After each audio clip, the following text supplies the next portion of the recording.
다 함께 사도신경으로 신앙 고백하심으로 일요 저녁 예배를 하나님께 드리겠습니다. 전능하사 전지를 만드신 하나님 아버지를 내가 믿사오며 그 외아들 우리 주 예수 그리스도를 믿사오니 이는 성령으로 잉태하사 동정녀 마리아에게 나시고 본디오 빌라도에게 고난을 받으사 십자가에 못 박혀 죽으시고 장사한 지 사흘 만에 죽은 자 가운데에서 다시 살아나시며 하늘에 오르사 전능하신 하나님 우편에 앉아 계시다가 저리로서 산자와 죽은 자를 심판하러 오시리라. 성령을 믿사오며 거룩한 공회와 성도가 서로 교통하는 것과 죄를 사하여 주시는 것과 몸이 다시 사는 것과 영원히 사는 것을 믿사옵나이다. 아멘. 하나님 아버지시여, 하늘과 땅의 창조주이신 하나님께서 나의 구원주가 되심을 알게 하시며 예수 그리스도를 나의 구원주로 믿게 하시오니 하나님께 감사와 찬양과 영광을 올려드립니다. 이 시간 예수 그리스도의 피로 구원받은 주의 자녀로 이 시간 함께 모여 주님을 경배하오니 우리의 예배를 받아주시옵소서. 예수 그리스도의 이름으로 기도합니다. 아멘. 다 함께 찬송가 251장 놀랍다 주님의 큰 은혜 찬양하겠습니다.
제발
성경 말씀 봉독하겠습니다. 오늘 성경 말씀은 신약 성경 로마서 11장 36절부터 12장 1절까지의 말씀입니다. 오늘 성경 말씀을 제가 봉독해 드리겠습니다. 이는 만물이 주에게서 나오고 주로 말미암고 주에게로 돌아감이라. 그에게 영광이 세세에 있을지어다. 아멘. 그러므로 형제들아, 내가 하나님의 모든 자비하심으로 너희를 권하노니 너희 몸을 하나님이 기뻐하시는 거룩한 산 제물로 드리라. 이는 너희가 드릴 영적 예배니라. 아멘. 일요 저녁 예배는 오늘로 마치고 제 휴가 기간인 8월 한 달 동안은 쉬었다가 9월에 다시 일요 저녁 예배를 시작하도록 하겠습니다. 8월 한 달 동안 우리 성도님들에게 매우 소중하고 귀중한 일을 위해 한 가지 중보 기도를 부탁드립니다. 제가 지난 6월에 있었던 이스탄불 중선협 대회에서 저의 의사와 상관없이 한인교회부 부장직을 맡게 되었습니다. 최근 수년 동안 중동지역 한인교회에 여러 분열과 또 아픔들이 있었는데 그것을 해결해야 되는 것이 저의 가장 막중한 책무였습니다. 그런데 너무나도 감사하게도 32개의 교회들이 서로 연결되었습니다. 중동 지역에서 32교회의 연결은 대단히 놀라운 일이고 그리고 중동교회 역사상 최초의 일이라 말씀들 하십니다. 이런 분위기에서 한 교회가 저에게 모든 재정을 다 지원할 터이니 한인교회 대회를 열어줄 것을 저에게 요청했습니다. 몇 교회나 모일까 싶었었는데 무려 24개 교회가 참석 의사를 밝혔고 여기 참석 인원이 무려 45명에 이르는 큰 대회가 되었습니다. 이 대회의 목적을 위해 우리 성도님들께서 특별히 기도를 부탁드리는데 날짜는 9월 12일부터 14일 두바이에서 2박 3일로 모이게 됩니다. 중동 지역 이슬람 선교지에 있는 우리 한인교회들이 단순히 자기 교회의 존립과 자기 교회의 개별적인 성장만을 목적으로 하는 것이 아니라 이슬람 선교의 플랫폼을 이루게 하여 주옵소서. 한국교회와 이슬람 선교지를 연결하는 허브의 역할을 감당하게 하옵소서. 이슬람 선교의 전초기지로서 또 무슬림들을 사랑하고 그들에게 복음을 전하는 선교사님들에게 베이스 캠프의 역할이 되게 하옵소서. 사실 이러한 목적에 한 뜻과 한 마음을 모으기 위한 이 목적이 바로 2박 3일 큰 예산을 들여서 모이는 이 대회입니다. 이 목적을 꼭 이룰 수 있도록 우리 성도님들에게 기도를 부탁드립니다. 그런데 한 가지 큰 과제는 이 2박 3일의 이 대회를 이런 목적을 세우고 이런 목적 가운데 첫 기획을 한 사람이 저이다 보니 진행 과정도 거의 저 혼자 감당해야 될 상황이 되었습니다. 제가 몇몇 목사님들에게 함께 현재 도움을 받고 있지만 현재 상당수의 목사님들이 현재 여름 휴가 중이거나 8월에 여름 휴가를 가실 분들이어서 실제로 프로그램을 구성한 후 어느 목사님이 어떤 강의를 또 어떤 목사님이 어떤 순서를 담당해 줄 것인지 저와 역할 분담을 해야 되는데 현재 저에게 도움을 주실 목사님들 상당 분들이 여름 휴가 중입니다. 사실 저도 여름 휴가 기간인 것이죠. 결국은 제가 기본적인 도움은 받을지 몰라도 실제적으로 시간이 많이 들고 또 중요한 강의일수록 강의의 질이 있는 내용들을 준비해야 되는데 2박 3일의 이 프로그램들의 특히 강의 부분들을 거의 저 혼자 감당해야 될 수도 있는 그런 상황이 되었습니다. 기획을 하고 프로그램을 짜고 강의를 준비하고 실제 강의를 해야 되는 것이 거의 상당한 부분 저에게 책임지어지게 되었습니다. 제가 이것을 잘 감당할 수 있도록 중보기도 부탁드립니다.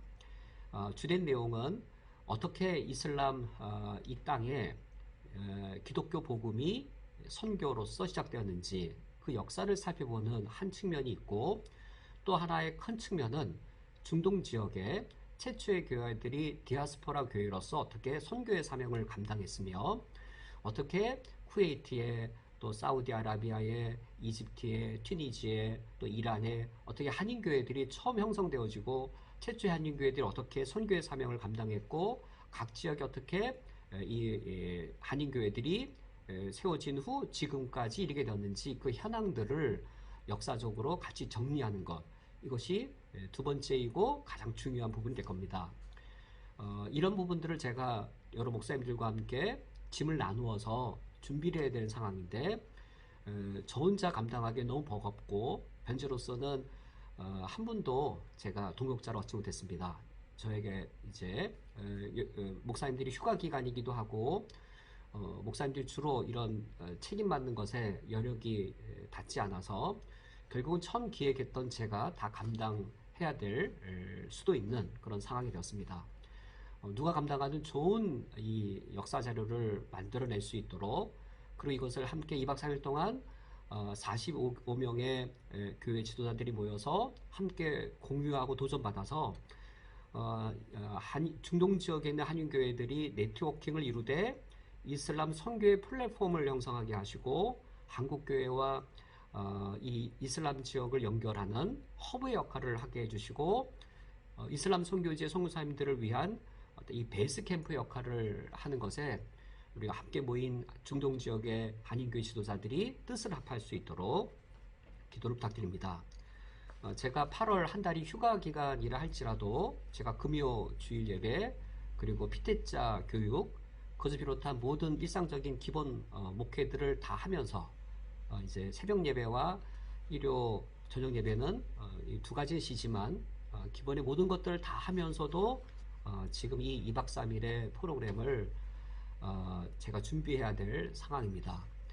제 개인이 힘들고 또 바쁜 것은 문제가 되지 않는데, 이런 중동 지역의 최초의 한인교회의 이런 대회가 본래 목적대로 잘 이루어지게 해주셔서 이 대회가 마쳤을 때는 중동 지역의 한인교회들이 이슬람 선교의 플랫폼들로 세워지고, 이슬람 선교를 위한 한국교회와 연결하는 허브의 역할을 할 수 있도록, 그리고 이슬람 선교의 전초기지로, 그리고 이슬람 선교사님들의 베이스 캠프로서 중동 지역의 한인교회들이 네트워킹 될 수 있도록 이 목적을 위하여 중보기도를 부탁드립니다. 다 함께 기도하고 말씀을 듣겠습니다. 하나님 아버지시여, 내가 하나님께서 이 하늘과 땅의 창조주이신 것을 알지 못할 때, 이 세상을 바라볼 때와 나의 주 나의 하나님께서 이 세상의 창조주이신 것을 믿고 난 후 하늘과 땅을 바라볼 때 너무나도 달랐습니다. 하나님 아버지시여, 나에게 하나님을 믿는 신앙을 통해 내 인생을, 그리고 이 세상을 달리 보는 참된 눈을 허락해 주셨사오니, 오늘 주의 말씀을 들으며 내가 주의 자녀로, 주의 백성으로 어떻게 이 세상을 살아가야 할지 하나님의 인도하심을 말씀을 통하여 누리게 해 주옵소서. 예수 그리스도의 이름으로 기도합니다. 아멘. 우리가 오늘 일반 계시에 대한 부분의 어떤 결론을 맺고자 합니다. 좀 더 진전된 내용들 필요하겠지만, 우리가 또 그것은 우리가 오프라인 상황에서 어떤 설교의 말씀이 아닌 강의 형식으로 할 때 충분하게 전달할 수 있을 것 같겠고, 우리가 오늘 말씀을 통해서는 일반 계시에 대해 우리가 어떤 시각을 갖출 때 우리가 바르게 우리 신앙생활에 대한 시각을 갖출 수 있는지, 그 윤곽 정도, 아웃라인을 갖추는 것 정도로 우리가 만족하기를 원합니다. 일반 계시를 처음 우리가 다룰 때 그때 의도, 가장 큰 목적 이것이었습니다. 제 개인의 갈등과 곤란에서 기인된 것이기도 할 터인데, 제가 청년 때만 하더라도 하나님의 영광을 위해 산다란 말은 세상을 떠나 기독교란 종교와 관련된 일을 더 많이 하는 것이었습니다. 그러니까 헌신의 개념이 집사님 때는 뭐 직장도 다녀도 되고 뭐 어느 정도 열심히 낼수록 교회 일 좀 더 하는 것이지만, 장로님이 되었을 때는 교회 일이 더 먼저이고 교회가 더 전부가 되어야 될 뿐만 아니라, 목사가 된다는 것은 세상을 떠나 뭐 하나님의 그 거룩한 그 일에만 드려지는, 세상을 떠났는데 막상 교회 일을 하는 거니까 이제 교회 일이 거룩한 일이고, 교회 일을 하는 것은 세상을 떠나는 것이고, 또 목사의 월급은 다 성도님들의 헌금을 통해 받는 것이기 때문에 목사의 직분은 일반 세속 직업과 다른 성직이고, 어떤 이런 이 개념 속에서 제가 청년의 시기를 지내었습니다. 이런 관점은 사실 중세 암흑 시대의 중세 교회, 중세 캐톨릭 교회의 모습인 것이죠. 어느 날 우리 한국 교회도 루터와 켈빈이 반대하고 루터와 켈빈이 개혁하고자 했던 중세의 그 암흑 시대의 그 모습이 뭐 전체는 아니지만 상당한 부분, 또 일정한 부분이 우리 현대 개신교 안에 역설적으로 이 침투에 들어온 것을 우리가 알게 됩니다. 일반 계시를 우리가 살펴보므로 그리하여 우리가 새롭게 회복하고자 했던 부분이 이겁니다. 우리 삶의 모든 영역이 우리가 하나님을 섬겨야 할 영역이다. 이유는 창조주 하나님께서 창조하신 모든 영역, 우리의 창조주 하나님이 창조한 모든 영역은 우리가 하나님을 섬길 영역이다. 근데 바로 이 창조가 일반 계시의 통로고 방편인 것이죠. 하나님을 믿지 않는 사람들도 하나님의 일반 은총을 누립니다. 태양빛에 또 하늘에서 내리는 비에 모든 일반 은총의 은덕들을 누리지요. 이런 일반 은총의 일반 계시를 통해서 하나님을 알지 못하는 사람도 이 창조를 통하여 누구나 하나님을 알 수 있습니다. 하나님을 모른다고 말하지만 정말 모르는가? 아니죠. 하나님을 모른다고 말하는데 그 사람이 자기가 알고 있다는 사실 자체를 모르는 것이죠. 알고 있는데 모르는 것이죠. 또는 알고 있는데 그 지식을 고의적으로 배척하는 것이죠. 이런 일반 계시에 대한 바른 이해는 우리로 하여금 내가 하나님을 섬기는 그 신앙의 영역이 기독교인이 살아가는 이 종교적인 영역일 뿐만 아니라 내가 예수님을 믿지 않는 불신자가 살아가는 이 영역, 일반이구나. 하나님을 섬김에 있어서는 기독교라는 종교의 영역이든 또는 그냥 여러 종교 사람들과 함께 더불어 사는 우리 일상생활의 영역이든 하나님을 섬기기는 일반이어야 되겠구나. 이것이 바로 일반 계시를 통한 우리의 이제 우리가 깨닫고자 했던 부분입니다. 이렇게 일반 계시를 통해서 우리 삶의 모든 영역이 하나님께 예배드리고 하나님을 섬겨야 한다라는 것이 우리에게 인식되려면 이혼론이 깨져야 되는 것이죠. 성과 속을 구분하는 이혼론이 깨어져야 합니다. 신앙생활의 영역을 어떤 종교적인 거룩의 영역으로 제한하는 것 깨져야 되겠고, 흔히 하나님을 믿지 않는 사람이 말하는 속세, 세상, 세속, 이 영역도 우리가 거룩하게 해야 할, 우리가 하나님을 섬겨야 할 우리 신앙의 영역으로 우리가 여겨야 되겠죠. 이것을 위해서는 성과 속을 구분하는 이혼론을 깨트려야 하겠습니다. 이런 이혼론도 하나의 가치관이거든요. 가치관, 우리 사람들이 갖고 있는 가치관, 이혼론적인 가치관을 깨트리는 것이 결국 내 신앙생활의 영역을 기독교라는 종교로 제한시키지 않고 학교이든 또는 직장이든 또는 우리 일반 문화생활 영역이든 모든 영역으로 이혼론을 깨트리고 확장시키는 것인데, 그러므로 이것이 되려면 신앙 성장이라고 하는 것에 대해 우리가 한번 의문을 가져봐야 됩니다. 신앙 성장의 조건이 무엇일까요? 어떤 조건이 있을 때 신앙이 성장할까요? 제가 이제 중학생, 고등학생 사춘기 시절, 그리고 대학생 때만 하더라도 신앙 성장을 신앙심과 많이 관련시켰습니다. 신앙심, 신앙의 뜨거운 열정, 그런데 부흥회가 끝나고 나면 다시 뜨거움이 사라지고 교회 일을 하기가 너무 부담스럽고 그럴 때 신앙심 뜨거워진 것이 약화되는 것이죠. 그러면 저는 이제 주로 했던 것이 기도 시간을 더 많이 늘렸습니다. 언제까지 늘렸냐면 내 마음이 다시 뜨거워질 때까지. 신앙심이 뜨거워지는 것. 신앙심이 뜨거워지면 다시 버겁고 또 이 부담스러웠던 교회 일을 또 기쁘게 해내는 또 원동력이 생기는 것이죠.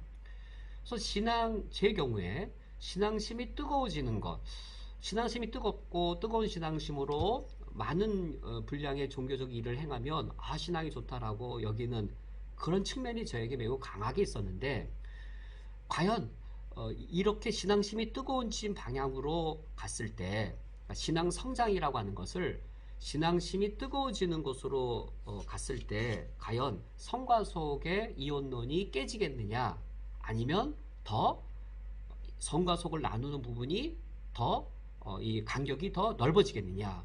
신앙심이 뜨거워질수록 세상을 더 세상으로 여기고 더러운 세상 더 떠나게 되고, 집사인데 이를테면 목사처럼 이제 그냥 교회에서 사는 거죠. 그냥 매일 같이 교회에 오고 목사님하고 같이 똑같이 일 시작하고 또 일을 마치는.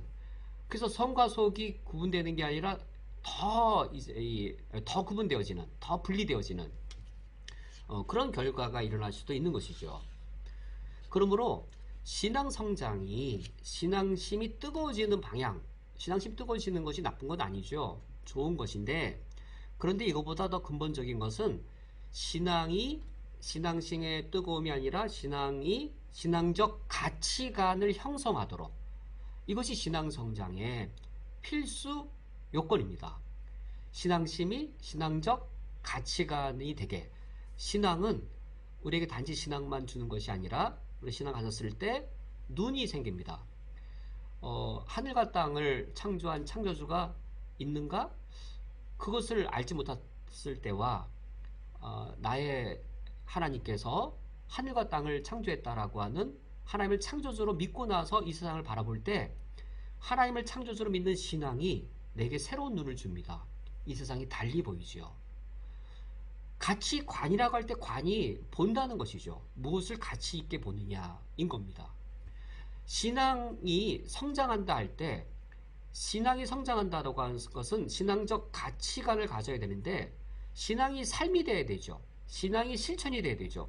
무엇인가 실천한다 할 때 가치관에 따라 우리가 실천합니다. 돈에 대한 가치관을 보면 돈을 버는 행위, 또 돈을 쓰는 행위가 결정되죠. 가치관에 의해 삶이 결정되어집니다. 신앙이 내 삶을 결정하려면 신앙이 당연히 가치관 훈련이 되어져야 되는데, 신앙이 가치관 형성이 되도록, 신앙적 가치관이 되도록 하여서 그 신앙이 삶이 되도록 하는 것이 신앙 성장의 가장 중요한 내용입니다. 제가 이걸 가장 중요하다 말하는 것은, 우리 성도님들, 제가 주로 우리 쿠웨이트에 와서 신앙훈련 할 때 가치관을 바꾸려고 하는 것에 설교로든 양육 프로그램이든 또 실천이든 거기에 애쓰는 것을 경험했을 터인데, 그것이죠. 제가 목회자로서 우리 성도님들을 섬긴다 할 때 제가 무엇에 힘써야 되는가? 바로 이 가치관들인 것이죠. 시간을 어떻게 여겨야 되나? 돈을 어떻게 여겨야 되나? 결혼을 왜 해야 되나? 가정이란 무엇인가? 이런 것에 대한 신앙적 가치관, 신앙적 가치관을 가질 때 우리가 비그리스도인과 다르게 결혼하고, 결혼한 이후에도 비그리스도인과 다르게 가정을 이루고, 비그리스도인과 다르게 돈을 벌고, 비그리스도인과 다르게 돈을 쓰는 것이죠. 신앙이 무조건 신앙적 뜨거움으로만 나아가는 것이 아니라 신앙적 가치관을 갖출 때 신앙이 삶으로 연결될 것이고, 이렇게 신앙이 삶으로 연결되어지는 것에 성과 속이 구분되어지지 않으려면 이 이혼론이 깨지는 것이 필요합니다. 바로 이런 목적을 위해서 우리가 지난 여러 주간 동안 일반 계시에 관하여 살펴보았습니다. 이제 오늘 일반 계시를 맺어야 하다 보니 좀 논리적으로 갑자기 이렇게 점핑을 하게 되어지는데, 그래도 우리 성도님들께서 충분히 이해하실 수 있으리라 그동안 저와 함께 말씀을 나누면서 버겁지 않게 좀 점핑을 하지만 이해하실 수 있으리라 여겨집니다. 이와 같이 일반 계시에 근거하여 신앙이 기독교인의 신앙적 가치안이 되도록 하는 것에 오늘날 이제 이것에 대해 우리가 자주 듣는 용어가 있습니다. 바로 기독교 세계관입니다. 신앙적 가치관, 신앙이 삶이 되도록 하는 신앙적 가치관, 이 신앙적 가치관을 갖도록 하게 하는 이 운동이 기독교 세계관 운동입니다. 우리가 오늘 이 기독교 세계관에 대해서 남은 이 짧은 시간 동안 기독교 세계관 이 자체가 뭐 어마어마한 주제이지요. 이 기독교 세계관의 가장 중요한 이 틀에 대해서 함께 나누어 봄으로 일반 계시에 관한 연속된 우리의 말씀 나누는 것을 맺도록 하겠습니다. 그러면 기독교 세계관이란 무엇인가? 세계는 크게 둘로 구성되어 있습니다.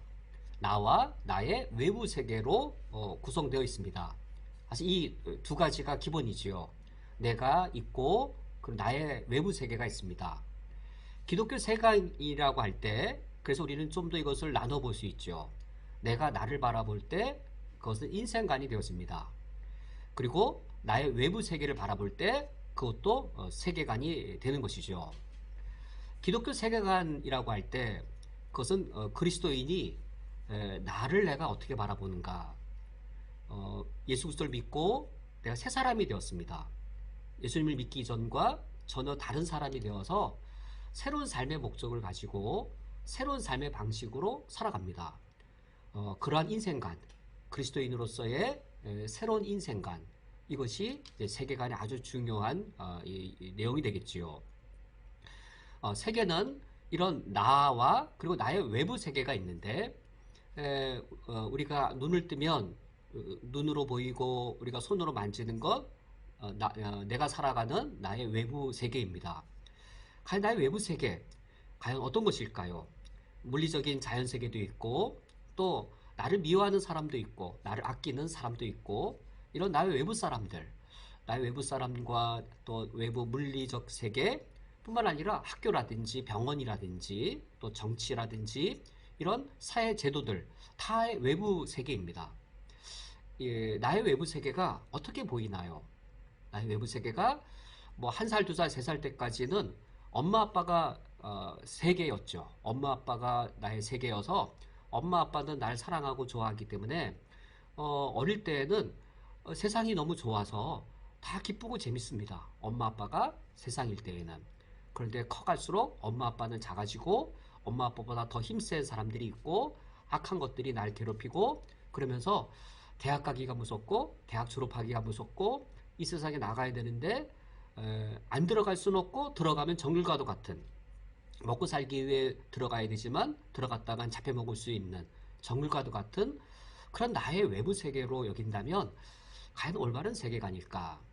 전혀 그렇지 않은 것이죠. 우리 그리스도인들은 나 자신에 대한 바른 인생관과 더불어서 내 외부 세계에 대해 또 바른 세계관을 갖고 있어야 됩니다. 이것이 기독교 세계관이라고 할 때 다루게 되어지는 아주 중요한 두 번째 이 내용이 되어집니다. 인생관과 세계관을 갖출 뿐만 아니라 한 가지 더 여기에 더불어져야 될 것이 있는데 바로 역사관입니다. 기독교 신앙으로 나를 바라보고 이 세상을 바라볼 때 하나님이 나를 구원하셨고 이 세상을 하늘과 땅을 창조한 하나님이 새하늘과 새 땅을 창조하셔서 하나님의 구원 역사를 이루실 것입니다. 우리는 하나님의 창조만 믿는 것이 아니라 구원주로서의 하나님의 구원 역사, 하나님의 구속사를 믿습니다. 그러므로 우리 그리스도인들의 세계관에는 나 자신에 대한 인생관, 내 외부의 세계에 대한 세계관뿐만 아니라 하나님께서는 궁극적으로 하나님의 구원 역사를 통해 이것을 이루고자 하시는구나 라고 하는 역사관이 필요합니다. 우리가 일반 은총, 일반 계시를 살펴보므로 우리가 그리스도인으로서 이 땅에서 내 삶 자체가 하나님께 예배가 되기 위해 살아가야 되는데 이에 대해 우리에게 요구되어지는 것이 이처럼 인생관, 그리고 세계관, 그리고 역사관인 것이지요. 우리는 불과 100년도 되지 않는 짧은 인생을 살 겁니다. 100년도 되지 않는 짧은 인생을 살면서 그러나 어떻게 우리가 역사적인 삶을 살 수 있겠는지요. 이 세상에서 60년, 70년, 80년 사는 그 짧은 인생이라 하여서 순간의 삶을 살 것인가, 아니면 내가 어떻게 역사적인 삶을 살 것인가, 어떤 의미의 역사인가, 바로 하나님의 구원 역사인 것이죠. 내가 어떻게 하나님의 하나님의 구원을 받은 자로서 내가 어떻게 역사적인 삶을 살 것인가 라는 그 역사관이 우리에게 필요합니다. 우리가 이제 일반 계시를 이제 이 기독교 세계관이라고 하는 이처럼 인생관, 세계관, 역사관으로 궁극적으로는 종결될 어떤 결론 맺어질, 열매 맺어질 이 기독교 세계관을 살펴보므로 우리가 이 일반 계시에 대한 말씀을 다 맺고자 합니다. 기독교 세계관에 대해 서론적인 말씀을 한 번 더 말씀을 드리면, 이러한 세계관, 뭐 인생관, 또 세계관, 그리고 역사관이라고 할 때 과연 그것은 뭐 지금까지 내가 배워보지 않은 뭐 새로운 내용을 접하는 것인가, 용어도 새롭고 개념도 낯설고 그럼 새로운 것을 배우는 것인가? 전혀 아닙니다. 새로운 것을 배우는 것이 아니고 이제껏 우리가 성경의 용어 또는 신앙의 개념으로 말했던 것을 철학의 용어, 철학의 개념으로 번역한 겁니다. 그래서 전혀 다른 내용을 얘기하는 것이 아니고 우리의 표현들, 우리가 사용했던 개념들을 이제껏 성경의 표현이나 신앙의 개념으로 사용했던 것을 예수 믿지 않는 사람들도 알아들을 수 있는 철학의 개념, 철학의 용어로 번역하여 우리가 다시 듣는 겁니다. 그래서 이 기독교 세계관이 어려운 것인데 왜 굳이 그렇게 하는가? 왜 굳이 그거를 어렵게 철학의 용어, 철학의 개념으로 번역해서 다시 들어서 어렵게 만드는가라고 할 때 그 이유는 여기에 있습니다. 실존주의라든지 인본주의라든지 쾌락주의라든지 이것은 철학의 용어이고 이 세상 사람들이 알아들을 수 있는 용어입니다. 그런데 우리가 신앙생활을 할 때 우리 신앙생활이 성경의 용어, 성경의 개념으로 우린 그걸 뭐 죄다, 세상적이다, 뭐 하나를 떠났다 이렇게 표현을 하지만 그렇게 표현해서는 한 번 더 번역해야 되는 것이죠. 하나님을 떠났다. 하나님 자리에 인간이 앉았다. 이거를 뭐 철학의 용어로 말하면 실존주의인 것이죠. 인본주의인 것이죠. 그래서 기독교 신앙의 용어를 철학의 용어로 번역을 해서 들으면 이 세상에서 일어나는 일들을 더 명확하고 쉽게 내가 분별하고 알아들을 수 있습니다. 목회자에 찾아와서 목사님 이거 어떻게 해야 돼요? 라고 물어보지 않더라도 이러한 기독교 세계관의 개념으로 일정 수준의 틀을 갖추게 되어지면 요즘 우리 현실에 일어나는 인본주의, 쾌락주의, 또 인간의 어떤 실존에 대한 어떤 허무주의, 이런 이 세상에서 흘러가는 것들을 기독교 신앙의 용어를 철학의 용어로 바꾸었기 때문에 이 세상을 바라볼 때 더 엄밀하고 더 정확하게 바라볼 수 있는 훈련이 되어집니다. 이런 유익이 있기 위해서 우리가 기존의 성경의 용어나 신앙의 개념을 철학의 용어로 바꿀 뿐이기 때문에 그러므로 전혀 우리가 모르는 내용을 다루는 게 아닙니다. 몰랐던 걸 새롭게 배우는 게 아니고 지금 다루려고 하는 모든 내용들은 우리가 이미 다 알고 있고 충분히 우리가 경험한 내용들입니다. 제가 우리 성도님들에게 이미 우리가 다 알고 있는 거, 경험한 것을 우리가 이제 성도님들에게 전달하는 것이기 때문에 약간 낯설 뿐이고 익숙하지 않은 정도의 차이만 있음을 염두하시고 우리가 오늘 함께 말씀을 나눌 수 있기 바랍니다. 기독교 세계관은 세 가지의 차원에서 진행되어집니다. 창조, 타락, 구속, 이 세 가지의 차원에서 진행되어집니다. 창조, 타락, 구속이라는 이 세 차원에서 어떻게 하나님이 이 세상을 구원하시는지 그것을 바라보는 시각을 기독교 세계관이 우리에게 제공해 줍니다. 창조라고 하는 한 차원, 예를 들면 1층이 있고 이 1층 위에 이 타락이라고 하는 2층이 있고 이 위에 하나님의 구속이라고 하는 세 번째 층, 3층이 있습니다. 그러므로 창조의 영역이 따로 있거나 타락한 영역이 따로 있거나 하나님 구원하시는 영역이 따로 있는 것이 아니라 하나님이 창조하신 영역이 인간의 범죄로 인해 다 타락하게 되었고 인간의 범죄에 의해 다 타락하게 된 이 하나님의 창조 세계를 예수 그리스도의 십자가와 부활로 하나님이 다 구원하십니다. 하나님이 하늘과 땅을 창조하셨는데 이 하늘과 땅이 타락하게 되었고 하나님께서는 예수 그리스도를 통해 새 하늘과 새 땅으로 이 전체를 다 회복하시는 것이죠. 첫 번째로 기억해 두실 것은 기독교 세계관, 하나님의 창조, 인간의 타락, 예수 그리스도를 통한 구속, 이 세 개의 차원으로 진행이 되는구나 라고 첫 번째로 염두에 두시면 되겠습니다. 그러면 첫 번째로 이 창조란 과연 어떤 것을 말하는가?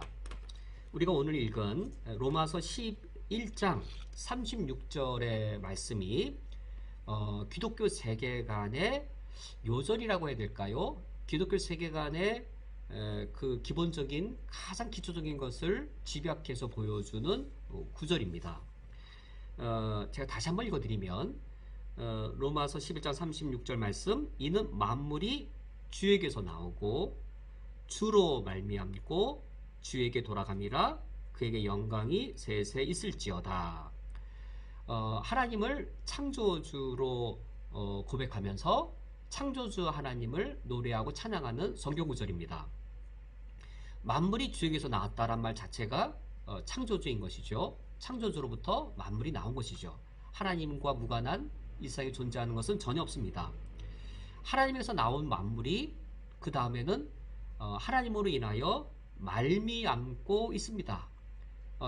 운영되고 또 유지되고 창조주로 인하여 존재하게 된 것, 창조주로 인하여 존재되고 유지되고 진행되는 것이죠. 그것이 말미암다라는 것이고 주에게로 돌아갑니다. 무엇이 돌아가냐면 그에게 영광이 세세토록 있다라고 하여서 하나님이 창조한 것이 아름답게 유지되고 보존되어지면 그 영광이 다 하나님께로 돌아가게 되는 것이죠. 롯데 타워 또 63빌딩보다 이제 훨씬 더 크죠.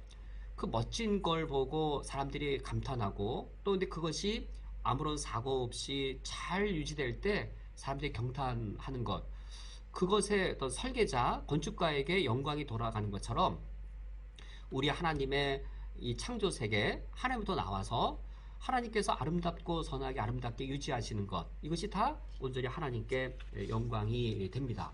이것이 창조, 타락, 구속이라고 할 때의 가장 기본이 되어지는 하나님의 창조가 되어집니다. 하나님의 창조에 대해 제가 한번 이 창조에 대한 이해가 가장 기본이 되어집니다. 기독교 세계관 이해의 가장 기본이 되어지는데 이것이 일반 계시 내용과 거의가 다 같은 거죠. 일반 계시의 내용을 일반 계시는 성경의 용어, 어떤 신앙의 개념인데 이걸 단지 철학의 용어, 철학의 개념으로 번역만 했을 것이므로 번역한 것에 불과하므로 사실은 이제 같은 내용들인 것이죠. 제가 최대한 철학의 용어는 빼고 우리 성도님들이 이제 더 친숙하게 이해하실 수 있도록 최대한 설명을 드리도록 하겠습니다. 근데 이 창조에 대한 어떤 탄탄한 이해, 이것이 그렇죠. 일반 계시에 대한 충분한 이해와 같은 것인데 이 창조에 대한 탄탄한 이해가 그 다음에 타락이 일어난 것, 그 다음에 구속이 이해된 것을 우리가 바르게 이해해서 정말 우리가 삶을 살 때, 로마서 12장 1절 말씀 보죠. 로마서 12장 1절, 바로 이 로마서 11장 36절 이어서 로마서 12장 1절 어떤 말씀이 나오냐면, 그러므로 형제들아 너희 몸을 하나님이 기뻐하시는 산제물로 드려라, 이는 너희가 드릴 영적 예배니라 라고 하여서 우리 몸을 하나님께 드리는 것, 만물이 주에게서 나오고 만물이 주로 말미암고 만물이 주에게 돌아가는데 그러므로 너희 몸을 하나님께 산제사로 드려라. 우리 몸을 드리는 것이 우리 예배가 되어지죠. 그러니까 하나님의 이 창조를 철저하게 이해함이 우리 일상의 삶이 하나님께 영적 예배가 된다라고 하는 그 논리적으로 연결되어지는 것을 이어주는 이 강력한 끈이 되어집니다. 그 창조에 대한 이해가 사실은 제일 중요합니다. 즉 일반 계시에 대한 이해가 가장 중요하다는 것이죠. 로마서 11장 36절 말씀에 만물이 주에게서 나오고 만물이 주로 말미암고 만물이 주에게 돌아감이라 라는 이것을 제가 최대한 간략하게 말씀드리겠습니다. 만물이 주에게서 나왔다라는 이 말씀은 하나님이 하늘과 땅의 창조주이심을 나타내는 것이죠. 여기에 속하는 만물이란 무엇일까요? 여기에 속한 만물이란 우리가 창세기 1장을 우리가 보았을 때 이제 거기에 만물들이 가득하게 있습니다. 한번 시간을 생각해 보세요. 시간이란 어떤 시간들이 있죠? 시간이란 낮과 밤이란 시간이 있습니다. 첫째 날 하나님이 빛을 창조하셔서 낮과 밤이라고 하는 시간의 세계를 창조하십니다. 공간, 어떤 공간들이 있죠? 우리 어린아이들에게 공간을 물어보면 하늘, 가장 높은 하늘, 그리고 가장 넓은 땅, 가장 깊은 바다, 하늘, 땅, 바다, 이 세 가지가 사실 이 세상의 공간들이겠죠. 하나님이 첫째 날에 빛을 만드셔서 낮과 밤이라는 시간을 만드신 후 둘째 날에는 하나님이 이제 궁창을 만드신 후 궁창을 하늘이라고 이름을 지으시고 셋째 날에는 이제 뭇과 물을 구분하신 후에 땅과 바다라고 이름을 지으시죠. 그래서 둘째 날에는 하나님이 하늘, 땅, 바다라는 공간을, 첫째 날에는 낮과 밤이라는 시간의 세계를 창조하십니다. 그 후에 넷째 날, 다섯째 날, 여섯째 날을 보니까 하늘과 땅과 바다에 있는 모든 만물들을 다 만드십니다. 넷째 날에 해달별은 하늘에 있도록, 그리고 다섯째 날에 물고기와 새는 땅과 바다에 있도록, 여섯째 날에 동물과 사람들도 땅에 충만하도록 만드셔서 하나님께서 하늘과 땅과 바다의 만물을 다 창조하십니다. 하나님께로부터 만물이 나왔는데 이 만물이란 창세기 1장에 말하는 이 하늘과 땅의 모든 것들이지요. 여기에 아주 중요한 이제 평가가 있습니다. 만물이 주에게서 나왔다면 하나님께 나온 것 중에 선한 것도 있고 그리고 악한 것도 있겠는지요? 아니면 하나님에게서 나온 모든 것은 다 선하겠는지요?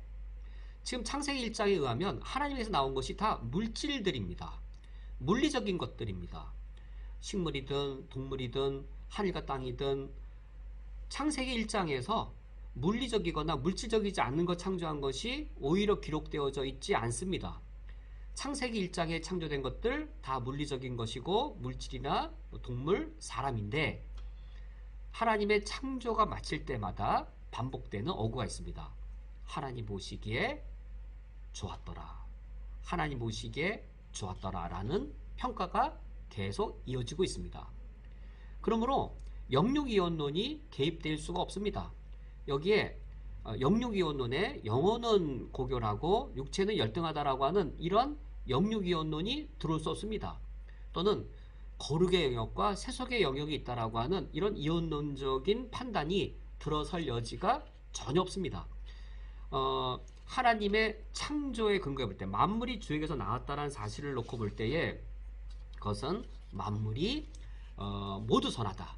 창세기 1장이 반복하여 선언하고 있고 우리가 먹는 음식도 그러므로 이제 신약 성경에 보면 영주주의들이 나타나서 이제 성욕은 더럽고 먹는 물질도 악한 것이 있어서 금욕하도록 먹을 수 있는 거 먹지 못하는 거 그거를 잘못되게 가르쳤는데 사도 바울이 말씀하시죠.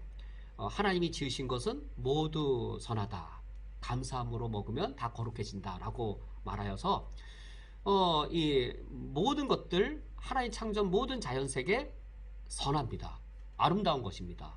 멋진 것들입니다. 이것이 하나님의 일반 계시를 통해 드러난 부분이고 이런 자연세계 멋지고 자연세계 아름다운 것들은 바로 일반 은총들인 것이죠. 돌, 딱딱해서 나쁜 건가요? 돌, 물질 덩어리여서 아무런 의미가 없는 것인가요? 아닌 것이죠. 인간의 인간의 성적 타락이 이루어진다 해서 더럽고 인간이 잘라버려야 될 것들인가요? 본래는 아닌 것이죠. 본래는 다 아름답고 멋지고 인간이 하나님이 주신 식욕을 통해서 먹고 누리는 많은 일반 은총을 누리게 되어지고 우리 인간의 눈을 통해서 아름다운 바다와 자연을 볼 때 하나님의 영광을 보므로 우리 인간이 얼마나 행복해지나요? 우리 첫 번째로 말씀을 맺으면 하나님의 창조에 대해 말씀을 맺으면 기독교 세계관이 말하는 하나님의 창조 선한 겁니다. 아름다운 겁니다. 하나님의 일반 계시이고 일반 은총으로 우리에게 주어졌습니다. 하나님의 창조는 하나님 우리에게 주신 선물입니다.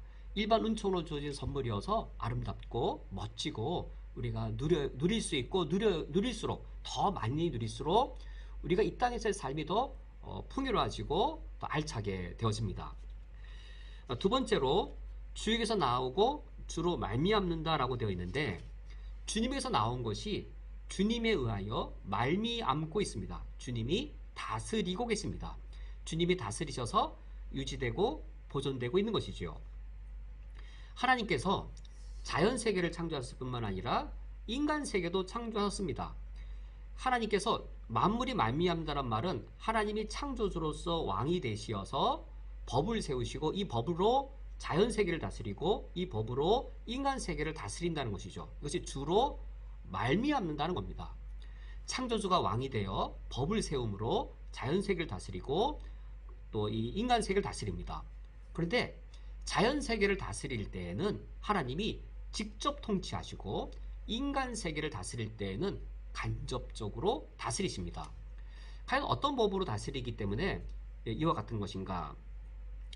자연 세계는 자연 법칙으로 다스리십니다.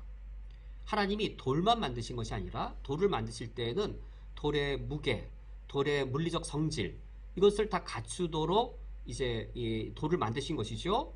그래서 돌의 무게가 있고 이것으로 인해서 여러 물리적인 법칙들이 이루어지게 됩니다.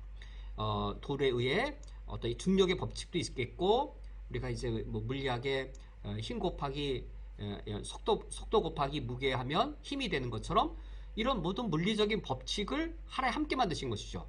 하나님이 돌만 만드신 것이 아니라 이 돌에 부속되어져 있는 모든 물리적 법칙도 함께 만드셔서 이 돌은 이 물리적 법칙을 벗어날 수가 없습니다. 이 물리적 법칙에 의해 이 돌들이 유지되는 것이죠. 꽃이 피고 열매가 맺는 식물들도 하나님 그냥 그 식물만 만드신 것이 아니라 이를테면 광합성 법칙을 만드셔서 이 광합성 법칙에 의해 이 식물들이 이 법칙에 유지되어지고 보존되어지고 이 법칙의 지배를 받는 것이죠. 물리적 법칙으로 이 물리적 세계가 말미암아지고 있고 식물의 법칙으로 식물 세계가 말미암고 있는 것처럼 동물들도 하나님께서 동물들에게 본능과 여러 능력들을 주셔서 이 본능에 의해 이 동물들이 지배받고 이 본능에 의해 보존되고 유지되어지는 것이죠. 이처럼 하나님께서 인간이 아닌 이러한 모든 자연 세계들은 이런 자연의 법칙, 본능과 자연의 법칙으로 이 세계를 다스립니다. 본능이나 이런 자연의 법칙에는 공통점이 있는데 자유의사를 준 것이 아닌 것이지요. 돌이 중력의 법칙을 거스를 수 없는 것처럼 식물이 광합성의 법칙을 거스를 수 없는 것처럼 동물이 본능을 따라 사는 것처럼 자유가 아니라 하나님 주신 그 법칙 안에 지배를 받으면서 살아갑니다. 그래서 하나님의 직접적 통치인 것이죠. 하나님의 직접적 통치임으로 이 동물이나 식물의 자유의사가 반영되지 않는 것이어서 이런 것들에 대해서는 우리 인간이 윤리를 요구하지 않습니다. 우리가 동물에게 윤리를 요구하지 않습니다. 돌이나 어떤 이 꽃에게 윤리를 요구하지 않습니다. 왜냐하면 기계적으로 결정된 것이기 때문에 윤리를 요구하지 않습니다. 이처럼 하나님께서는 자연세계에 대해서는 직접적으로 다스리시고 직접적인 이런 자연의 법을 통해 왕이 되시는 것이죠. 이것이 만물이 주로 말미암는다라는 겁니다. 그러나 하나님께서 인간을 다스리실 때에는 직접 다스리는 것이 아니라 인간을 통하여 세상을 다스리도록 간접 통치를 하시는데, 인간을 통한 간접 통치가 바로 문화라는 양식입니다. 자연 세계는 자연의 법칙을 통해 직접 통치하신 하나님께서 우리 인간에게는 문화를 통하여 간접 통치하십니다. 이 문화 명령이 바로 우리가 얼마 전에 살펴보았던 창세기 1장 28절의 문화 명령인 것이죠. 인간의 문화 명령을 통하여 하나님이 간접적으로 이 세상을 다스리십니다. 우리 인간에게 보편적인 이성과 양심을 주시고 우리를 인격적 존재로 우리를 창조하셔서 우리 인간은 스스로 자유롭게 하나님 주신 지성과 이성을 가지고 자연을 탐구할 수 있고 인간의 창의력을 발휘해서 새로운 것을 창안하고 창조해내고 문화를 건설할 수 있습니다. 인간이 타락하기 이전에 아담은 어떻게 이 문화를 건설했을까요? 그때는 인간이 타락하기 이전에는 하나님 중심 이웃 지향이었습니다. 하나님을 중심으로 삼고 이웃을 지향하면서 그의 중심이 하나님과 대립된 인간 독립이 아니었고 이웃 지향인 그 반대인 이기적이거나 자기중심적이지 않았습니다. 그러므로 인간이 이때 타락하기 이전에 건설했을 이 문명들은, 이 문화들은 모두 하나님의 창조주로서의 의도를 충분히 반영한 그런 문화였습니다. 하나님의 창조주로서의 그 본래 하나님의 그 의도하신 바를 잘 받들어서 그것을 이뤄내는 것이죠. 예전에 제가 이제 한국에서 담임 목회를 할 때에 우리 부목사님들, 전사님들과 함께 모여서 큰 회의를 합니다. 교회 큰 행사가 있을 때 이제 담임 목사가 장로님들과 함께 당회에서 이 행사는 이런 목적과 이런 의도로 하기로 결정했습니다. 첫째 날, 둘째 날, 셋째 날 이러이러한 의도가 있으니 이대로 어떻게 시행하면 되는지 우리 부목사님, 전사님 결정해 주십시오라고 제가 이제 큰 설명을 드리고 저는 그 자리에 빠져나오면 가장 선임된 부목사님께서 이제 동료 목회자분들과 함께 의논해서 이제 계획을 세우십니다. 이때 참 제가 항상 감사했던 것은 그때 가장 선임인 이 부목사님께서 담임 목사와 또 이 당회에서 결정한 이 행사의 의도와 목적을 항상 잘 맞춰서 프로그램들을 기획해 오셨습니다. 그래서 전혀 우리 교육자진이나 당회에 갈등들이 없었었는데 참 아름다운 모습이죠. 에덴 동산에서 아담이 문화 명령을 감당할 때 하나님의 의도는 무엇일까? 하나님의 목적은 무엇이었을까? 창조주의 의도와 목적을 그대로 반영하여서 문화를 건설한 것이죠.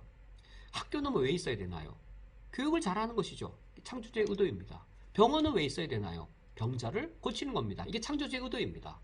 창조주의 의도가 뭐 아주 산속에 있는 깊은 돌을 닦아 깨달을 수 있는 게 아니라 상식에 있죠. 서방대원분들은 무엇일까요? 그 서방대원의 임무를 감당하는 겁니다. 이게 창조주의 의도입니다. 상인은 무엇일까요? 물건을 정직하게 잘 파는 겁니다. 이게 창조주의 의도입니다. 농부는요, 쌀을 잘 생산하는 겁니다. 이게 창조주의 의도입니다. 이와 같이 인간이 창조주의 의도에 자발적으로 창의적으로 맞추어서 문화를 건설함으로 하나님은 이 세상을 간접적으로 다스리게 되어집니다. 이와 같을 때 누구의 영광이 될까요? 타락하기 이전의 인간은 하나님이 중심이고 이웃을 지향하였습니다. 이웃을 지향하고 아름다운 공동체를 이루어서 하나님 중심, 하나님이 가장 최고가 되도록 이런 문화를 건설했을 때 만물이 주에게로 돌아갑니다. 모든 것이 다 하나님께로 돌아가는, 하나님께 영광이 되어지는 그 역사가 이루어지는 것이죠. 지금 제가 간략하게 창조, 타락, 이 구속 중에 가장 기초가 되어지는 창조에 대하여 말씀을 드렸습니다. 이 창조, 바로 하나님께서 이 세상을 처음 창조하신 창조주이십니다. 하나님께로부터 모든 것이 다 나왔습니다. 이것이 다 선합니다. 이 선한 것이 주님으로 인하여 말미암고 있습니다. 당연히 다 선할 겁니다. 문제는 이 자연세계는 하나님이 직접 통치하시고 자연의 법칙이나 어떤 이런 법칙에 기계적으로 얽매여 있기 때문에 선하심이 그대로 잘 유지될 것인데, 문제는 뭐냐면 인간이죠. 인간에겐 자유를 주시고 인간이 창의적으로 이 세상의 문화를 건설하도록 간접 통치하시는 것이기 때문에 이 인간 영역 부분에 문제가 있을 수 있는 것이죠. 그러나 인간의 범죄 이전에는 인간이 하나님의 의도에 맞추어서 창조주의 의도를 구현했을 것이기 때문에 만물이 주에게서 나오고 만물이 주로 말미암는 것도 선하게 이루어졌을 것이고, 그러므로 인간 범죄 이전에, 타락 이전의 창조 세계의 모든 역사는 하나님께 영광으로 돌아가는 그것으로 진행이 되었을 것입니다. 그러나 이제 인간의 타락 이후에는 이제 이러한 이 창조시의 원형의 이 아름다운 상태가 더 이상 지속되지 않게 되는 것이죠. 과연 인간의 타락에 의해 이런 하나님의 창조가 어떻게 타락하게 되었고, 이 타락에 의하면 우리 그리스도인의 문화사명, 이 타락한 문명을 구속해야 될 그리스도인의 사명은 무엇인가? 우리가 이것에 대해 이어서 살펴보도록 하겠습니다. 이제 기독교 세계관의 두 번째 차원인 타락에 대해 살펴보도록 하겠습니다. 아담과 하와의 타락 이후에 태어난 우리 모든 사람들은 단 한 사람의 예외도 없이 타락한 상태로, 죄성을 지닌 상태로 태어났습니다. 하나님과 무관한 상태로, 심지어 하나님을 불편하게 여기고 하나님을 부담스럽게 여기고 하나님과 무관하게 살려고 하는 그런 죄성을 지닌 상태로 태어난 것이죠.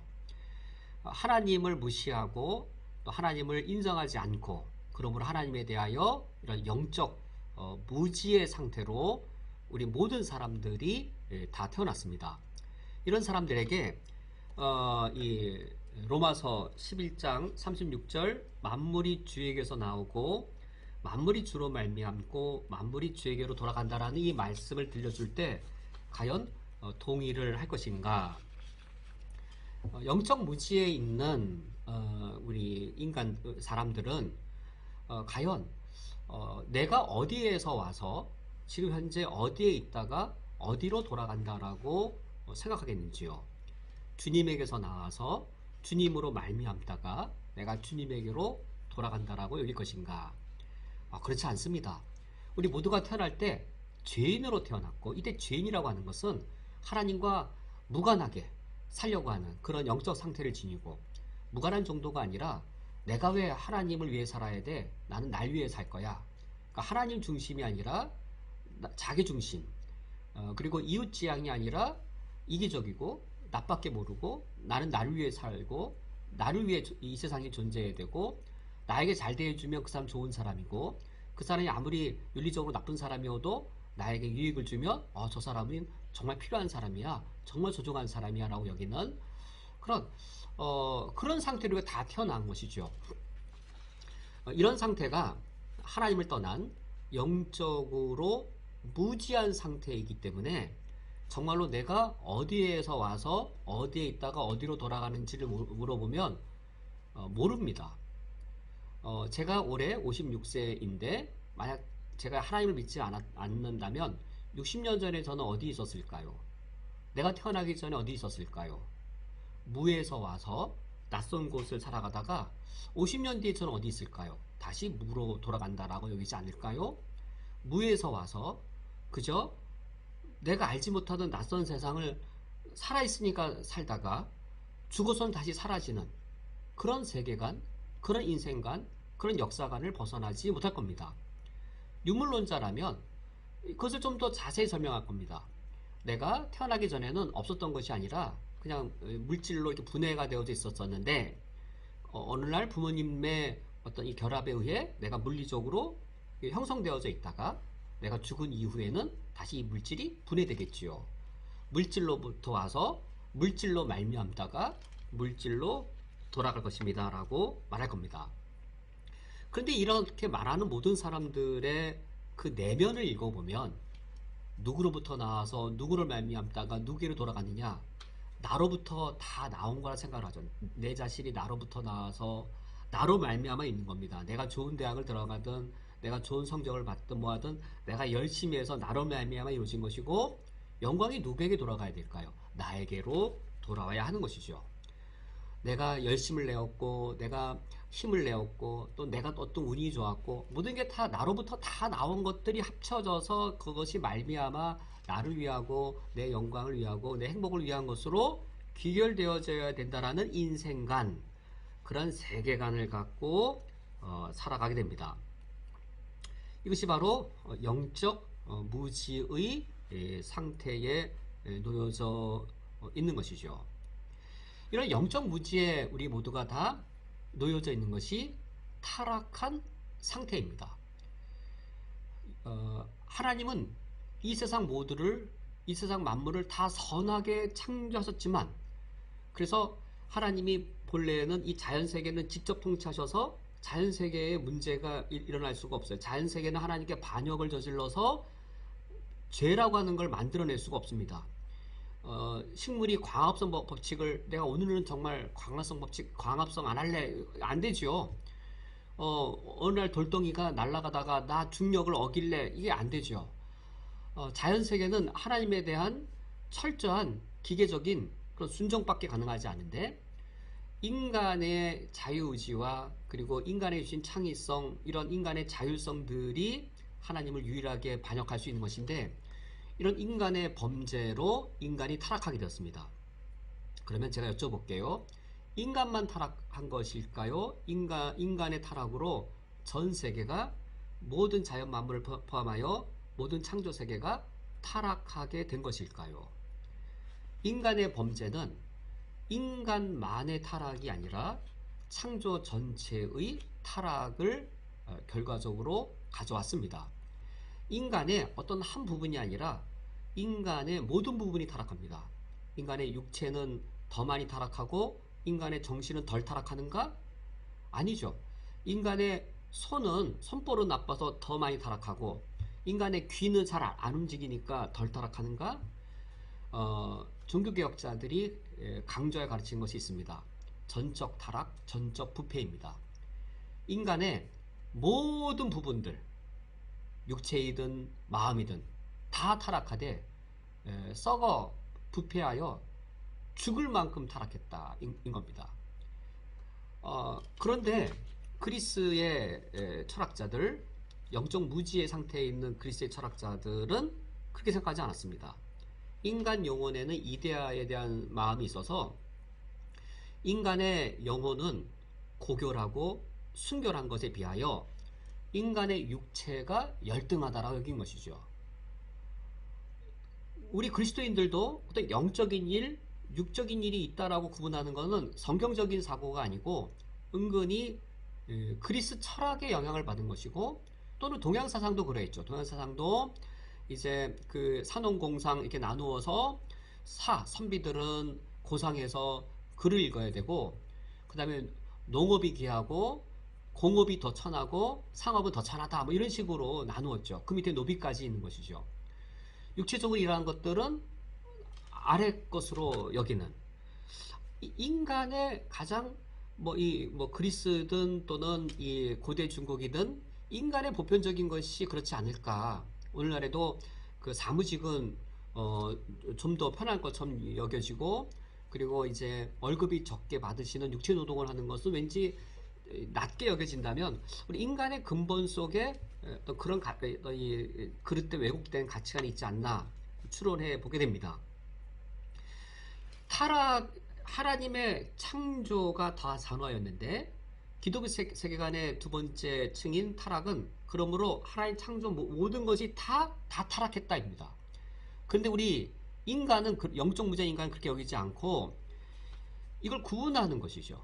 구분하여서 두 영역으로 나누어서 타락한 영역이 있고 거룩한 영역이 있다.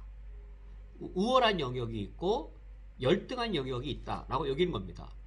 이것이 기독교 안에서는 기독교란 종교적인 교회란 영역은 거룩한 영역이어서, 이 거룩한 영역에 일을 맡는 것은 성직이고, 여기에 드리는 이 돈은 헌금에서 더 거룩하고, 이와 같이 구분을 해서 기독교의 거룩한 영역이 있고, 기독교를 떠난 다른 모든 영역들, 정치, 경제, 사회, 문화, 이런 모든 영역은 세속적이어서 열등하다라고 여기는 것이죠.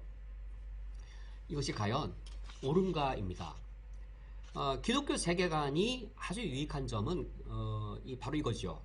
하나님의 창조 전체가 다 선하고 인간의 타락으로 모든 이 창조 영역이 균일하게 타락했다. 인간의 몸이 더 타락하고 인간의 영혼은 덜 타락하거나 타락의 영향을 안 받는 것이 아니라 또 뭐 이 목회자들은 타락으로부터 벗어난 어떤 거룩한 성직자들이고 목회자가 아닌 분들은 뭐 덜 타락하거나 뭐 세속의 사람이거나 그런 것이 전혀 아니다는 것이죠. 루터와 켈빈이 직업 소명서를 통해 깨트린 아주 중요한 공헌이 바로 여기에 있었습니다. 목사만큼이나 집에서 설거지하는 아낙네도 이 모든 일에 모든 논독에 하나님의 거룩한 소명이 있다라고 이런 이혼론적인 이런 모든 구별과 차별을 깨트린 것, 이것이 루터의 공헌 그리고 켈빈의 공헌이었습니다. 일반 은총의 영역, 일반 계시의 영역을 회복시킨 것이죠. 오늘날 기독교 세계관 운동을 보면 바로 이런 그 일반 은총에 대한 그 영역에서의 그리스도의 역할들을 말하는 것이어서 우리가 지금까지 살펴보았던 일반 계시와 뭐 일치되는 그 내용들입니다. 우리가 이 이혼론, 영육으로 나누는 이혼론을 극복하기 위해 벗어나기 위해 좀 약간 좀 생소할 수 있겠지만 기독교 세계관의 용어를 이 두 가지를 들으시면 매우 유용하겠습니다. 저도 처음에는 이 용어 이해가 잘 되지 않아서 좀 어려웠었는데 구조와 방향이라고 하는 기독교 세계관의 용어입니다. 그런데 이 용어를 우리가 익혀두면 지금 말한 성과 속을 구분하는 그 이혼론으로부터 벗어나는 것에 매우 유익합니다. 구조, 하나님이 이 세상을 창조할 때 선한 구조로 창조하셨습니다. 이런 선한 구조물들 중에 이를테면 인간 몸의 성, 남성, 여성이라고 하는 이런 성이라고 하는 이런 구조를 만드셨고, 하나님의 이 성을 기반으로 한 이 구조는 또 다른 구조들이 있죠. 남성과 여성이 서로 결혼을 하여서 부부관계를 맺으면 여기에 자녀가 태어나서 가정을 이루는 이런 구조가, 사회구조가 만들어지는 것이죠. 인간의 타락에 의해 이런 구조가 깨어졌을까? 인간 타락 이후에도 이런 이 구조는 여전히 보존되고 있는가? 유지되고 있는가? 유지되고 있습니다. 이 하나님이 창조했을 때의 그 창조 구조는 인간이 타락하였다고 해서 깨어지지 않았습니다. 하나님이 인간에게 몸이란 구조를 만들어 주셨는데 이 몸이라고 하는 것이 없어졌느냐? 아니죠. 몸을 갖고 있죠. 여전히. 인간에게 성이라고 하는 이 성적 존재라고 하는 구조를 만드셨는데 이게 없어졌느냐? 그렇지 않죠. 이 세계에 물질 세계라고 하는 구조가 있고 또 돈이라고 하는 돈으로 인한 상업 기능이란 구조가 있는데 이런 것이 다 사라졌느냐? 그렇지 않죠. 하나님이 창조 시에 우리에게 허락해 본래 의도하신 그런 구조들은 계속 지속되고 있습니다. 인간 타락 이전에는 그 구조 안에 하나의 방향만 있었습니다. 그러니까 구조와 방향, 세계관 용어에 대한 설명입니다. 구조가 하나의 구조에 하나의 방향만 있었습니다. 이 하나의 방향은 창조주의 의도였습니다. 하나의 방향에 창조주의 의도만 담겨서 이 구조가 창조주의 의도대로만 이루어지는 겁니다. 이를테면 성이라는 구조가 있습니다. 성에는 성욕이라는 욕구도 포함되어지는 것이죠. 성과 성욕의 의도가 하나님의 창조주의 의도대로 부부관계 안에서만 이것이 이루어집니다. 성이 바르게 작동하는 것이죠. 그래서 사랑하는 아내, 사랑하는 남편, 전적으로 내 삶을 다 공유하고 배타적으로 공유하는 이런 사랑의 관계, 이 부부 안에서 나는 당신밖에 없고 당신은 나밖에 없고 당신 없이는 난 살 수 없고 그런 서로가 서로에게 전부가 되어지는 둘이 연합하여 한 몸을 이루는 서로 돕는 배필의 이 사랑의 열매로서 이 두 사람이 가장 사랑하는 자녀들이 태어납니다. 가장 사랑하는 두 사람이 가장 사랑하는 생명이 자녀가 태어납니다. 그래서 가장 사랑하는 사람들로만 가정이 이루어집니다. 얼마나 행복할까요? 이것이 이 성과 결혼 이런 구조에 담긴 창조주의 본래 의도였습니다. 인간 타락 이전에는 이런 하나의 구조에 하나의 방향만 담겼는데 인간 타락 이후에는 하나의 구조에 또 다른 방향이 하나 더 들어오게 되었습니다. 우리가 로마서 7장 말씀을 읽어보면 사도 바울이 오호라 나는 공관자로다라고 이제 고백하면서 이 자신의 내가 원하는 것을 행하지 아니하고 내가 원치 않는 것을 행한다라고 말할 때에 두 방향이 있는 것이죠. 내가 창조주의 본래 선한 의도를 원하는 그 마음도 있는데 그것을 싫어하는 또 다른 방향도 내게 있는 겁니다. 구조는 하나인데 두 개의 방향이 있는 것이죠. 그래서 우리가 그리스도인이 되어 하나님의 창조주의 의도대로 살고자 할 때 갈등이 일어나는 겁니다. 그렇다면 성과 속을 구분하는 이혼론은 어떤 오류를 범하는 것일까요? 바로 이겁니다.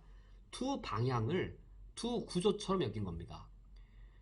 아예 그냥 모든 영역에 두 방향이 다 있는 것이죠. 돈을 버는 일이든 또는 뭐 가정을 이루는 일이든 헌금을 드리는 때도 인간이 얼마나 나쁜 동기로 헌금을 드릴 수 있나요? 헌금을 드릴 때는 좋은 동기로만 헌금을 드리나요? 우리가 사업을 할 때는 나쁜 동기로만 사업을 하나요? 내가 이 사업을 통해서 내가 이 우리나라에 좋은 제약 회사를 세울 때 좋은 약을 통해 정말로 우리 국민을 위하겠다는 좋은 의도로는 이 기업을 못 하나요? 아니죠.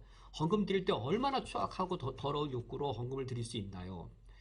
하나님이 싫어하시는 바알신에게 드리는 그 죄악된 동기로도 드릴 수 있죠. 즉 구조는 하나지만 모든 구조 속에 하나님 창조하신 모든 구조 속에 이 악한 이 방향이 더불어 들어져서 하나의 구조에 두 개의 방향이 있는 것을 이 이혼론적으로 구분하는 사람들은 그걸 마치 교회란 영역은 그냥 하나님의 선한 구조에 하나님의 이 선한 의도만 있는 것처럼, 그런데 그것이 병원이든 그것이 뭐 기업이든 이런 세속의 영역은 타락한 구조 자체에 타락한 방향 하나만 있는 것처럼 여기는 것이죠.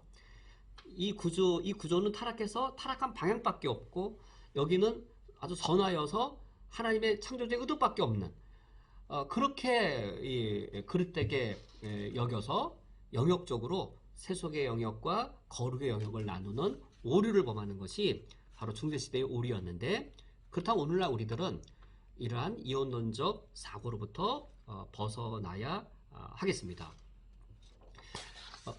기독교 세계관 두 번째 차원, 하나님이 모든 세계를 선하게 창조하셨고 그러므로 인간의 타락으로 모든 세계가 다 타락했다. 모든 세계가 다 창조했다라고 하는 것을 기독교 세계관의 용어로 말하면 모든 창조 구조 속에 본래 하나님의 선한 의도라고 하는 하나의 방향만 있었는데 인간의 타락으로 모든 구조 안에 이 하나님의 창조주의 본래 의도를 어그러뜨리는 그런 이 죄악된 방향이 하나씩 더 개입되어서 이제 하나의 구조 안에 두 개의 방향이 세워지게 되었다라고 말할 수 있습니다. 이것이 기독교 세계관의 두 번째 차원인 타락의 차원입니다. 그러면 이제 기독교 세계관의 마지막 세 번째 차원인 구속에 대해 살펴보도록 하겠습니다. 하나님께서 모든 세계를 선하게 창조하셨습니다. 하나의 구조에 창조주의 선한 의도 하나만 각각 구성되어져 있었으나 이제 인간의 타락으로 인해 하나님의 선한 창조가 다 이제 타락하게 되었고, 이 타락이란 말은 하나님의 창조하신 이 구조, 하나님의 창조 구조는 여전히 보존되고 있으나 그 하나의 구조 안에 하나님의 선한 의도만 담긴 것이 아니라 인간에 의한 악한 의도도 담기게 되었습니다. 이러한 상황에서 우리 그리스도인들이 문화명령을 감당한다는 것은 구체적으로 무엇을 말하는 것일까? 로마서 12장 1절 말씀이 사실상 로마서 1장 28절 말씀과 같은 사실, 같은 명령인 것이죠. 로마서 12장 1절 말씀에 그러므로, 이때 그러므로란 어떤 사실을 받는 그러므로일까요? 11장 36절에 이는 만물이 주에게서 나오고 만물이 주로 말미암고 만물이 주에게로 돌아감이라 그러므로입니다. 만물이 주에게서 나와서 만물이 주로 말미암고 만물이 주에게 돌아가서 하나님께 영광이 세세토록 있어야 한다. 그러므로인 것이죠. 그러므로 형제들아 라고 할 때 이때 우리 그리스도인들이 감당해야 될 사명의 영역은 만물이 되어지는 것이죠. 만물이 주에게서 나와서 만물이 주에게로 말미암고 있으므로 만물이 주에게로 돌아가서 하나님께 영광이 되도록 해야 될 우리 그리스도인의 사명이 있는 것이고, 그 그리스도인의 사명을 감당한다는 것이 무엇이냐면, 그러므로 형제들아 내가 하나님의 모든 자비하심으로 너희를 권하노니 너희 몸을, 우리 거룩한 어떤 영혼 이런 개념이 아닙니다. 우리 몸 자체, 이때 몸도 우리 뭐 코나 손, 발을 말하는 육체만을 가리킨 것이 아니라 우리 전 존재를 가리키는 것이죠. 너희 몸을 하나님이 기뻐하시는 거룩한 산 제물로 드리라. 우리가 몸을 가지고 살아가는 이 땅의 삶을 하나님께 드리는 거룩한 산 제물이라고 해석하고 있습니다. 우리가 만물이 주에게서 나오고 만물이 주로 말미암고 만물이 주에게 돌아가도록 하는 우리 일상의 삶, 우리 일상의 노동, 이 모든 이런 삶을 하나님께 드리는 거룩한 산 제물로 여기면서 그런 삶을 하나님께 드릴 영적 예배라고 말하는데, 이것이 바로 창세기 1장 28절의 문화명령인 것이죠. 하나님께서 하늘과 땅과 바다를 창조하신 후 아담과 하와에게 이 세상을 다스려라, 만물을 다스려라, 만물을 하나의 뜻대로 잘 관리하고 보존해라 라고 하는 그 문화명령이 되어집니다. 그렇다면 우리 그리스도인들이 이런 문화명령을 감당한다는 것은 구체적으로 무엇을 가리키는 것인가? 당연히 세상과 이 거룩의 영역을 분리시키는 그런 이혼론적 사고에서는 가능하지 않고, 이제 이 성경 말씀의 가르침대로 이 타락한 모든 영역, 과연 의사는 어디를 가야 될까요? 의사는 도시에만 몰려야 될까요? 섬에도 가야 될까요? 사실 의사는 환자가 있는 곳이라면 의사는 가야 된다라고 우리가 생각할 수 있다면, 환자가 있는 곳에 의사가 다 필요하다고 말할 수 있다면, 우리 그리스도인들이 문화 명령을 감당해야 될 곳 어디인가요? 종교적인 영역만일까요? 하나님을 믿지 않는 영적 제약이 있는 곳만 우리 그리스도인들이 필요하고 복음이 필요할까요? 그리하여 이 무슬림들이 알라를 섬기는 그 영적인 부분에만 예수 그리스도의 복음이 필요할까요? 죄가 있는 곳이라면 그리스도인이 다 필요합니다. 죄가 일어나는 곳이라면 복음이 다 필요합니다. 감기 환자가 걸렸든 암 환자가 걸렸든 병자가 있는 곳에 의사가 필요하고 약이 필요하듯이 온 세계의 창조주가 온 세계를 구원하시기 위하여 예수 그리스도 십자가에 죽고 부활케 하셨으므로 어디에, 누구에게, 어느 영역에 예수 그리스도의 복음이 필요한가? 정치에 만약에 타락이 없다면, 의료계에 타락이 없다면 사실 그쪽은 복음이 필요하지 않은 것이죠. 그러나 우리 사회에, 우리 인간의 모든 곳에 죄가 있고 그릇됨이 있다면 그 모든 곳에 다 복음이 필요하고, 그곳에 우리 그리스도인들이 나아가 이 문화 명령을 감당해야 하는 것이죠. 왕으로서, 제사장으로서, 선지자로서 그리스도인이 문화 명령을 우리 사회 모든 영역에 나아가 만물이 주에게서 나와서 만물이 주로 말미암고 만물이 주에게 돌아가도록 우리 그리스도인들이 우리 삶 모든 영역이 예배의 영역이 되도록 해야 하는 것이죠. 이때 예배라고 하는 것이 이를테면 이와 같이 오해해서는 절대 안 되는 것이죠. 학교의 선생님이 학교를 어떻게 여겨야 될까요? 전도의 장으로 여기고, 의사 선생님이 환자를 만나는 관계를 어떻게 여겨야 될까요? 전도의 기회로만 여긴다면 그것은 전혀 아닙니다. 또 다른 오류이고 또 다른 이혼론입니다. 학교에 담긴 창조주의 의도는 무엇일까요? 학교에 담긴 창조주의 의도는 학생을 인격적으로 이 사회에 또 잘 적응할 수 있는 유능한 사람으로 자격을 갖추도록 그 사람을 길러내는 겁니다. 병원에 담긴 창조주의 의도는 무엇일까요?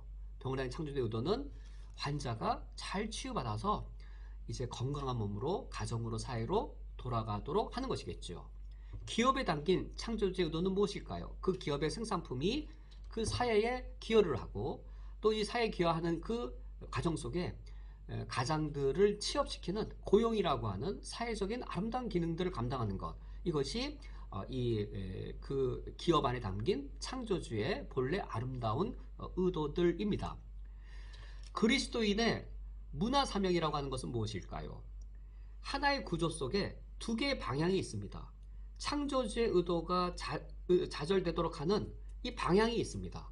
창조주의 의도를 방해하는 이것이 역사하지 못하도록, 창조주의 의도를 좌절시키려고 하는 이 구조 속에 있는 이 악한 방향이 무력화되도록, 그래서 이 구조가, 병원이란 구조, 학교란 구조가 창조주의 의도를 그대로 드러내도록 그리스도인이 사회적 역할을 감당하는 것, 그것이 바로 문화 사명을 감당하는 겁니다. 다시 반복하면 그리스도인의 문화 사명은 무엇인가? 그래, 구속이라고 하는 것은 무엇인가? 구속은 바로 이것인 것이죠. 범죄가 하나의 구조 안에 창조주의 선한 의도와 그리고 제약된 악한 구조, 악한 방향, 두 방향이 있게 했으므로 그리스도인의 구속적인 문화 활동 무엇인가? 하나님의 창조주의 의도대로 이 구조가 말미암을 수 있도록, 창조주의 의도에 그대로의 실현이 되어질 수 있도록 이 그릇된 악한 의도를 무력화시키는 것이죠. 오늘날 성이라고 하는 이 구조가 대단히 많이 악하게 그릇되게 사용되어지고 있습니다. 간통죄가 폐지되느니, 또는 이 동성애가 합법화되느니, 심지어 낙태가 이제는 합법적으로 허용되느니, 성에 담겨져 있는 창조주의 선한 의도가 합법의 이름으로, 법의 힘의 이름으로 오히려 악한 그 방향이 힘을 얻고 있고 그것이 제도화되어지고 있는 것이죠.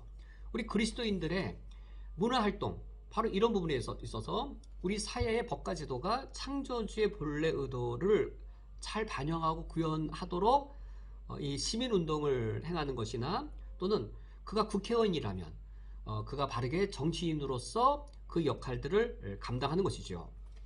그 다음 마지막으로 이 죄성이라고 하는 건 뭘까요? 이 창조주의 의도를 깨트리려고 하는 이 나쁜 이 죄악의 이 방향은 무엇일까요? 그래야 하나님의 이 구조를 제대로 작동시키지 못하게 하는 그 근본 원인인 이 그릇된 이 방향은 무엇일까요? 이미 말씀드린 것처럼 본래 인간은 하나님 중심, 이웃 지향, 이런 본성을 가지고 창조되었습니다. 이런 인간이 타락했습니다. 하나님 중심이 아니라 내 자신이 중심입니다.